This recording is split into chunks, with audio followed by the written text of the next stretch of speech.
power, the battle, the mental games, the actual racing is why I'm here. It's about the camaraderie and everybody getting together, the comfort level. I wholly believe, and I know it for a fact, that comfort wins races.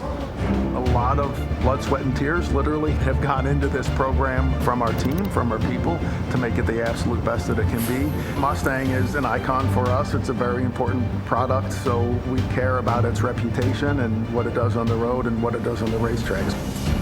You can't buy success, you can't buy efficiency. It's about just getting the right people. And you got to build it up from the bottom up, and you got to be patient. As we develop this new Mustang GT3, we want to make it the very best GT3 car that we can put out there.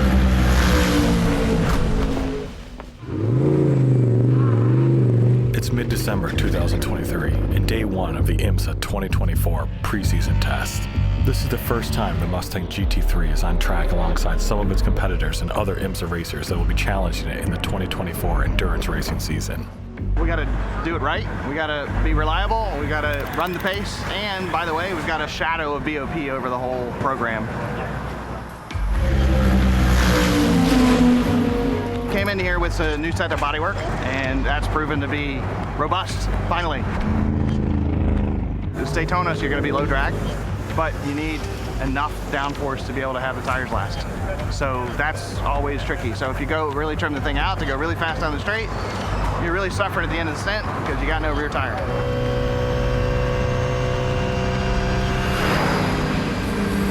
Now you've been behind someone at 180 miles an hour. I had no issues. Okay. No fluttering, nothing was flying off. Two cars have dropped across the front, which they make some weird wake, and hypercars dropped across the front and seem fine. Yeah.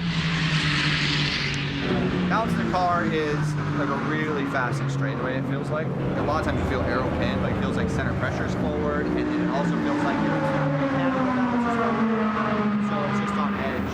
You're just always on top of the rear tire. If anything, you take more weight. Oh, I would take more weight right now. Yeah. IMSA and other endurance racing series around the world use various formulas to keep the performance of cars similar so that the racing stays close. They call this the balance of performance, or BOP. It's a delicate back and forth between organizers and teams to find the perfect compromise of techniques to add or remove speed of the cars on track.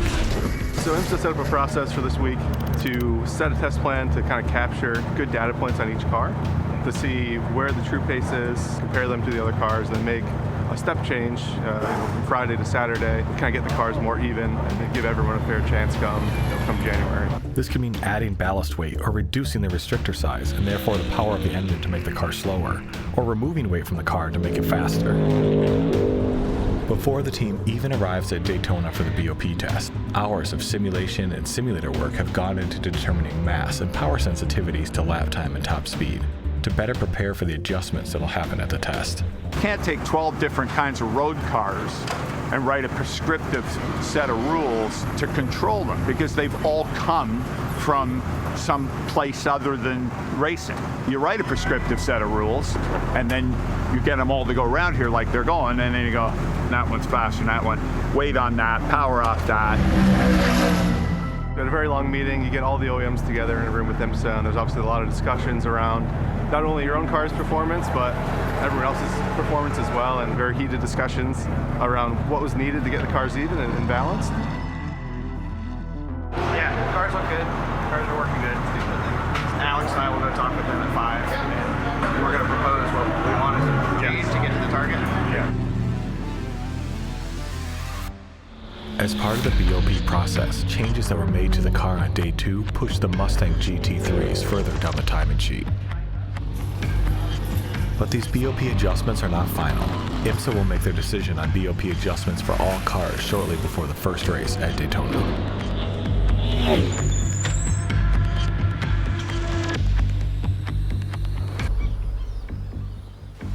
So yesterday, we're kind of blowing past everyone on the straights. We had a lot of top speed, which of course we were really happy about. That means we designed a really good car. Unfortunately, our car was faster than everyone else, so we kind of need to take a step back to bring us closer to the average of the group. Yeah, I mean, the engine's been too good yesterday due to our restrictor selection, but it hasn't missed a beat, right? It's gone perfectly. Today we end up with smaller restrictors, intake restrictors, and a little less weight, and that sounds a little weird, but they were trying to slow us down in the straight line and the lap time. But the restrictor offset versus the weight, it kind of brings it back into the middle ground. It's never fun to be like, oh cool, let's get smaller restrictors, less horsepower. Yeah, that sounds like a good time. In an endurance race like this, it's about execution. It's about good strategy. That's my job when I'm sitting on the box. So it's not all about performance on the track. It's about truly, in these kind of races, in the endurance races, it's about execution.